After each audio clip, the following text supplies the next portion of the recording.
Serious. People who have survived a takedown attempt by dumb luck. What's your story? Story 1. Thank God for my nosy neighbors. I always used to dislike how nosy they were, until this happened. When I was about 10, I was riding my bike outside. My parents always let me ride my bike outside during the summer, but only up and down the street we were on. One day, a man in a van was parked across the street. He called to me, asking me if I had seen his dog and could help him find it. Me, being a dumb child, offered to help him find it, and I started walking towards his van. My neighbor, an older white lady, came bolting out of her house hooting and yelling, telling the guy to back off. The dude got back in his car in a hurry and took off, and it wasn't until many years later that I realized how bad that situation could have been. Story 2. When I was about 10, my grandfather was dying from complications of his heart issues and mental deterioration. I didn't know him very well, as the last time we had been in contact him was when I was a baby. My father never liked him and didn't bother coming with me and my mother to visit him in the hospital. When we got there, he was resting peacefully, and my mother went forward and whispered some words to him. I imagine about his current state of health.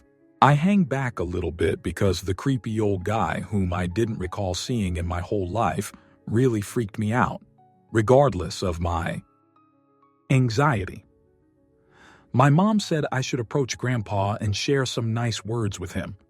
I understood by how sad my mother was that I shouldn't argue too much, so I approached his hospital bed to speak to him. He didn't seem conscious at all, so I just did what my mother did, leaning forward and just whisper some nice things to him. Things took turn when mid-sentence his eyes flare open and he stares at me, making me stop what I'm saying. My heart dropped into my jerk when he looked at me because it was pure hatred in his eyes. As soon as we made eye contact, he bolted upright from his bed and wrapped his hands around my neck and started throttling me as hard as he could. I barely even remember what happened, but my mom was screaming for a nurse, and Grandpa kept yelling at me while shaking my neck violently, "Ficking betrayal, you betray me." And then he died. Almost as fast as it began, it was over. His grip loosened and he flatlined. My mother was inconsolable, and I was extremely confused and crying out of sheer trauma at the situation. Later, after we managed to calm down, a nurse explained to my mother that his severe dementia had left him barely coherent, and it was likely he had thought I was someone else.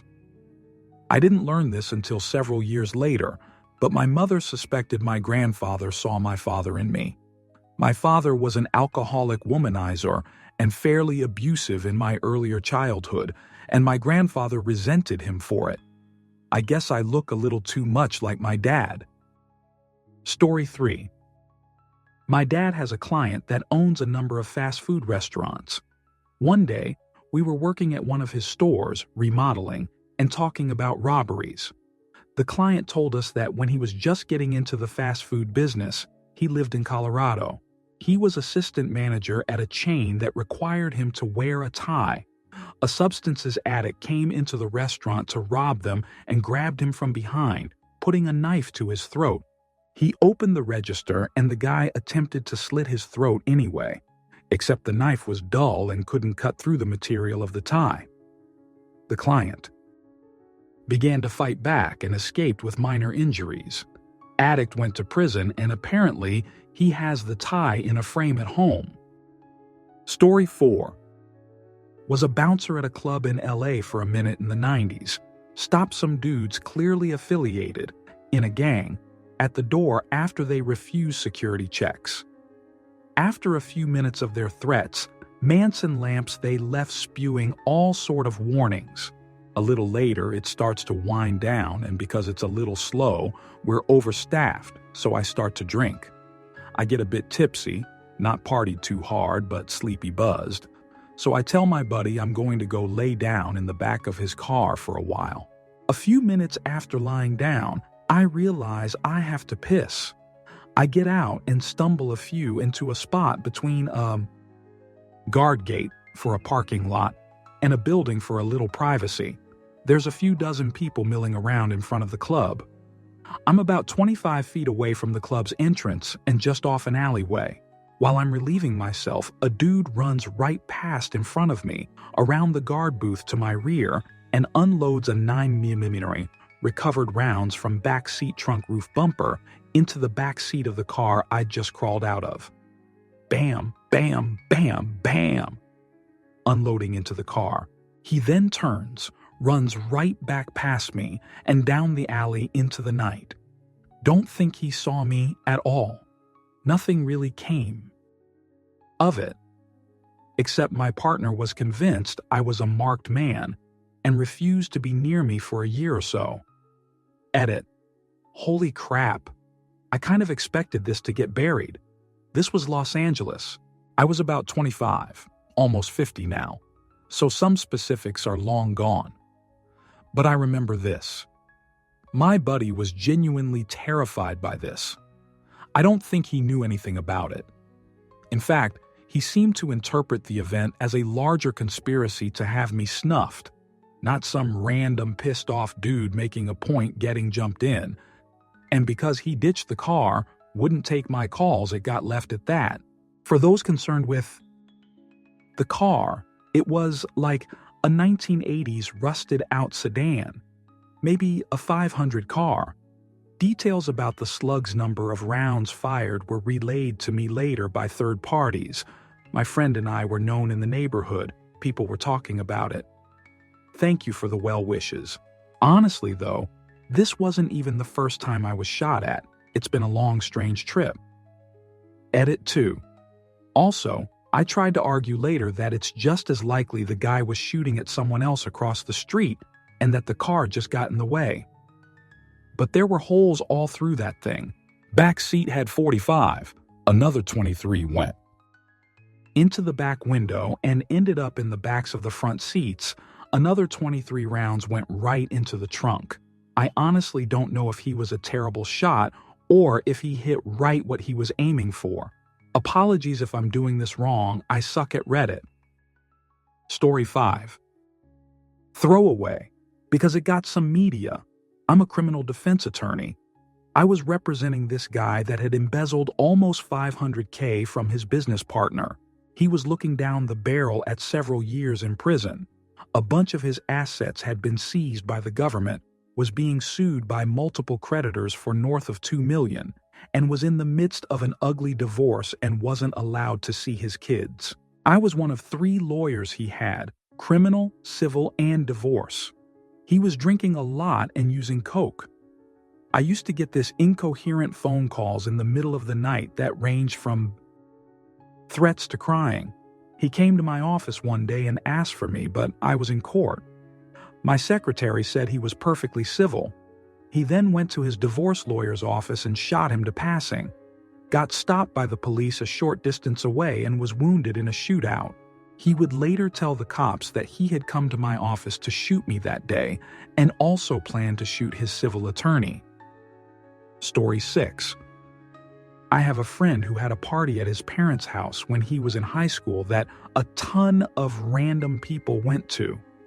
He got super tipsy during the party and went upstairs to go to sleep, knowing that his friends would watch the party for him. My friend woke up from his nap to a guy from his school sitting on top of him stabbing him passing. He was stabbed 7 times before it stopped, and he laid there on the bed dying. The only reason he is still alive is because his best friend came upstairs to ask him if it was all right if he made a frozen pizza and found him. The assailant was put in jail and recently was released, and it scares me to know that a guy who wanted to know what it would feel like to eliminate someone, said during the trial, is still out there free. Answer. There's a guy in my hometown named Bamboo Flute Blanchard, I am not joking, who stabbed his father for the same reason. His family is kind of locally famous. They're a weird, large, hippie family. Anyway, news articles said he told his brother he wanted to know what it would feel like to eliminate someone, picked up the knife and just waked on over and stabbed his dad. Also failed. Also made it out of jail pretty quickly. Again, weird family. Father wouldn't even speak to the police about it. And the young man has been in and out of jail psych wards ever since on various low-level and substances, acid-related stuff. Story 7. Our neighbors, when I was growing up, had 3 kids the same ages as myself and my siblings. We were all friends and got along well for the most part. Their eldest child, I'll call him Peter, has Asperger's syndrome and was known to have outbursts that would sometimes be violent. One day, when I was 5 or 6, our mothers decided to take all 6 of us to a nearby wading pool because it was hot out. Well, due to that, it was pretty busy, and there were a lot of other kids. There were 2 lifeguards there, but were generally too busy chatting with each other to be doing their jobs, as my mother later tells me. I was off with my neighbor's daughter, was my age, and Peter. I don't remember why, but he suddenly flew into a fit and decided that I was at fault for something. He, being about 8 and a lot bigger than me, grabs my head and holds it under the water. I remember that. I remember not being able to breathe. I remember clearly thinking that I needed air or I was going to die. I remember fighting, but not being strong enough to get him off of me. Then I remember my mom's face. She had a clear look of both terror and fury. I remember looking over and seeing Peter sitting with his arms around his knees, rocking back and forth as his mother tried to calm him down.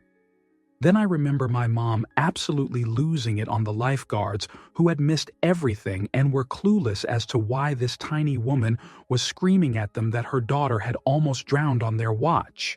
To this day, I have a fear of swimming and absolutely do not like having water on my face, even when I'm showering. Story 8. I jumped out of a moving vehicle. This was in college in a different country. There were commuter buses that takes us to and from the campus and dorms. I had to stay 30 minutes later for a project, so around 7:30 p.m. by then, the commuter rush was gone. I was the only passenger, and I was sitting at front next to the driver. He was acting already shady. It was dark and rainy. He made a sudden dark turn of a grassy, unlit hill. He said something's wrong with the tires. I said, "I'm getting off." He won't let me.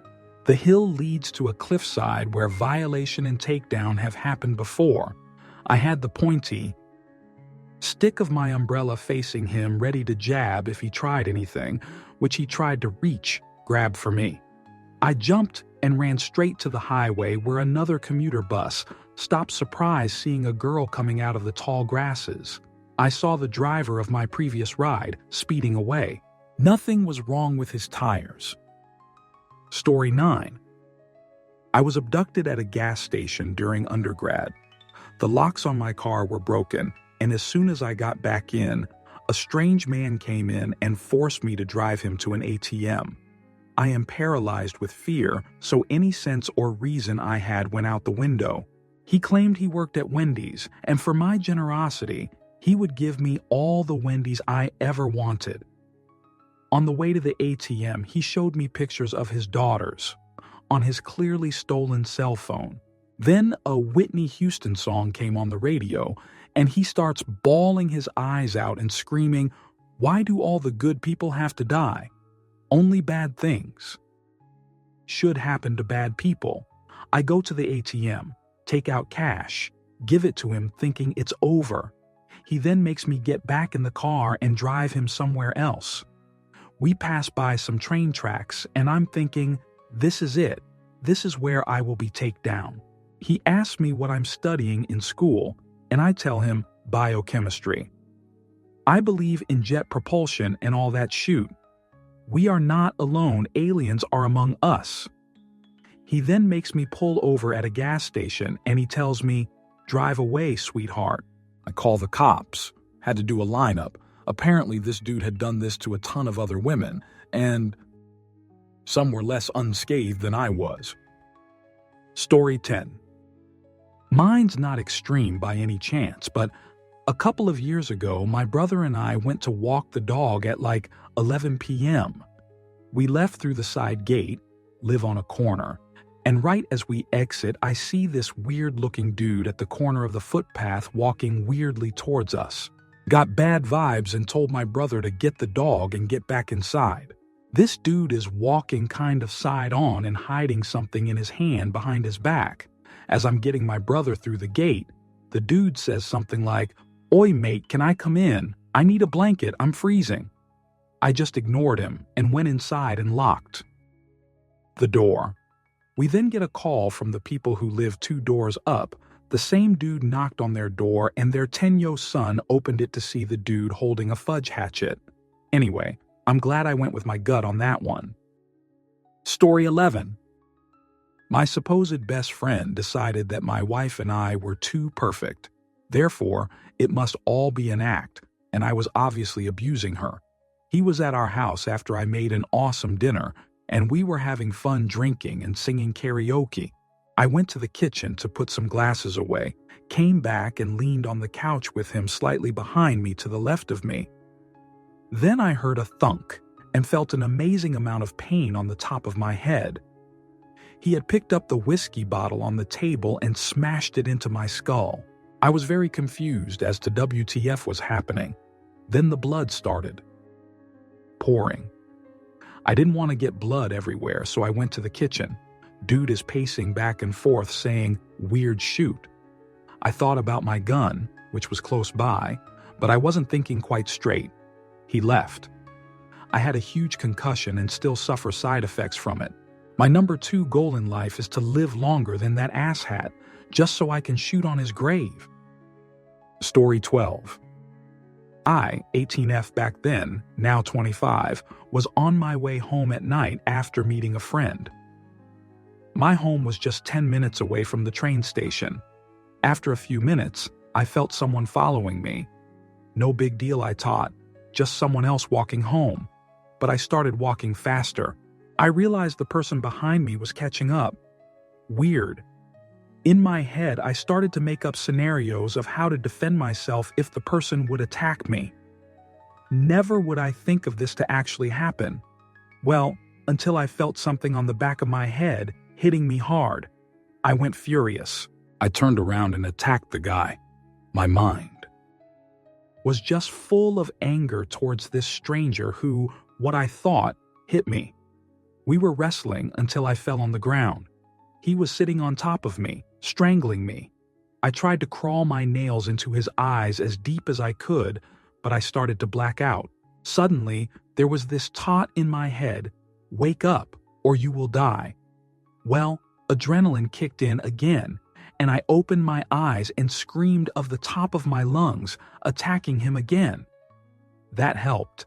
He stood up and began to run. I laid there for a few seconds. Then I started to run home, still screaming. My mom was already at our door and opened for me because my screams woke her up, or her mother's senses, who knows. She immediately called the cops, and they could arrest him on the same night. It turned out that he actually shot me in my head from behind. They assumed that the gun didn't work properly. The bullet didn't penetrate my skull and stuck in there, but as far as I know, they never found out why the gun misfired. I'm glad though. He told the cops that he already followed me a few times in the past, but never had the guts to do it. He wanted to eliminate me in violation my dead body. I know that's a wild story. I have some Swiss newspaper articles as a source if someone cares though. Story 13. Sophomore year of college, went with a friend to go hang out at his old college. We were supposed to crash with a few friends of his, but we met a few ladies and ended up at a pool party. Next day went home and my friend started getting calls from one of his buddies' moms asking if he'd seen him. Turns out in the middle of the night a few guys broke into the house, kidnapped my friend's buddy and roommate, took their car and drove them out to the middle of nowhere and executed them. I guess it was part of some gang initiation. I was supposed to sleep there with my friend. I still sometimes think about it and get the shivers. Edit. Spelling. This happened in 1999 in Steubenville, Ohio. Someone posted a link to the wiki page in the comments. Thank you to all the people who commented. I posted this before work and then my phone went crazy for the next few HRs. Story 14. I was exiting a bar once after last call and was with a friend who was a medic. We saw a girl laying in a snowbank near a telephone pole who had just been hit by a car. We ran over and tried to help her. Some others were already on the phone with 911. And I, not having any medical training, didn't have anything to contribute but didn't want to just leave. The whole situation was concerning. X200B, I turn around for a second and start to hear people screaming. I turn around, a minivan was heading for us. The few people around this woman, they already started to run, but I was too late. X200B. He hit me as I was trying to flee, put the car in reverse, ran over me again and then went forward and run over me a third time. X200B. Turns out the guy was high and tipsy and got into a fight with the women's BF, whom I bared a strong resemblance to. He thought I was him. Not to throw a pity party for myself, but 9 years later I have a ton of medical issues, and my life pretty much started on a downward spiral since then. But sure, I guess I survived. Edit. For everyone wondering about the guy, an off-duty cop watched the whole thing go down and copied his license plate number. He was apprehended 20 minutes later, charged with attempted takedown, along with many other things. He pleaded out to just 3 years in jail. He had actually eliminated someone else a few years before tipsy driving. How they thought that was appropriate is beyond me. Story 15. I was 14 and outside in my garage petting my cat. It was November, so it was already dark by 5 p.m. Someone opened the door behind me without me hearing, grabbed me by my ponytail, and started dragging me outside. They hit me on my head with a brick and knocked me out, pulled me halfway around my house when, I'm guessing this is when, they stabbed me on the left side of my stomach. This must have brought me out of my daze, because my mom said she heard me scream from inside where she and my brother and sister were in the kitchen. They came out the front door and saw me bleeding out on the side. Walk called 911, had 12 stitches, double layer, a severe concussion, and whiplash. Didn't eat and hardly slept for a week. They never found them. Edit. Somehow believed for nearly 14 years I was 15 when this happened. Turns out I was 14. Edited to correct. I can edit. Thank you so much for my first gold. Story 16. Well, my mom got mad at me when I was 20 and I didn't give her money for her birthday, which I'm assuming was to pay off substances dealers of hers, so she stabbed me between the ribs. Ended up getting stuck in the bone and had to get it taken out in surgery. Story 17. Wow, a serious post I can actually comment on. It wasn't a takedown attempt, maybe it was, but a stabbing attempt, I guess. Happened when I was around 12, 13 years old. I was taking a lifeguarding course at a local pool with a friend of mine, which had about 16 people in the class. The age ranges in the class can vary, and we probably had a mix of people between 12, 18, but most were somewhere in the middle. There was this one kid, probably 16, 17, that really stood out to me and my friend as the typical school shooter type. Very solemn look on his face at all times, socially awkward and extremely quiet. We both got really strong serial killer vibes from him. It's just one of those instincts you feel that tells you something isn't right. We made a few jokes between ourselves about it, as we both noticed it almost immediately and were fairly uncomfortable being around him. This lasted for probably the first 2 hours of the 4-hour class. At that point, we were asked to switch from pool instruction into a classroom and had about 20 minutes to change and get into the classroom. As we are all changing, this guy kept looking over at me and my friend. We tried not to make eye contact with him and just ignore it, but we were getting extremely uncomfortable with how intensely the guy was staring. We were the only 3 in the change room and were intent on leaving as fast as possible. Eventually, my friend makes eye contact with the guy, who screams something along the lines of, "Stop looking at me," pulling a switchblade out of his swim bag and lunging at my friend. I stood there, somewhat frozen as this was happening, and didn't really know what to do, whether to try and help or run. My friend ended up blocking the initial lunge with the locker door, and he sprinted towards the front exit of the change room, with this enraged knife-wielding teenager chasing him. When my friend had made it out of the change room, the maniac turned around and started chasing me down. With pool deck floors, they are extremely slippery and almost impossible to run on, but 12-year-old me wasn't exactly worried about that.